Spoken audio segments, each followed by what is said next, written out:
உன் பொருளாலும் உன் எல்லா விளைவின் முதற் பலனாலும் கர்த்தரை கனம் பண்ண. முதலாவது சுயத்தை என்ன பண்ணக்கூடாது, நாடக்கூடாது. இரண்டாவது உன்னை ஞானி என்று எண்ணக்கூடாது. இப்ப ஆண்டவர் சொல்றாரு, உன் பொருளாலும் உன் எல்லா முதல் பலனாலும் கர்த்தரை என்ன பண்ண. அப்போ இது வரைக்கும் நம்ம கனம் பண்ணிருந்தா இப்ப ஆண்டவர் சொல்றாரு நீ கனம் பண்ண அப்படின்னு சொல்றாரு.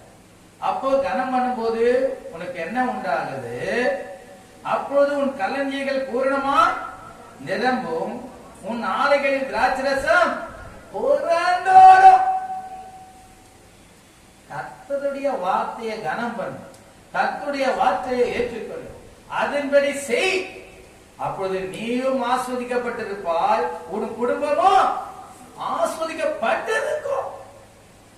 நீ கையிட்டு செய்யும் எல்லா வேலையும் உனக்கு ஆஸ்வதமா அவர் மாற்றி தருவார்.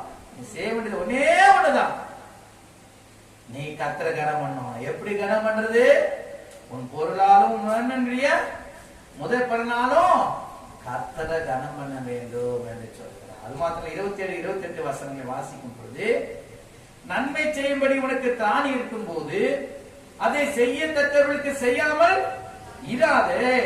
உன்னிடத்தில் பொருள் இருக்கையில் உன் அவயங்களை உன் அயலானை நோக்கி நீ போய் திரும்பி வா, நாளைக்கு தருவேன் என்று சொல்லாதே என்று சொல்கிறார். ஹல்லேலூயா. எந்த சூழ்நிலையிலும் நாம் தேவனுடைய பார்வையில நாம் விலையேற பெற்றவர்களாய் காண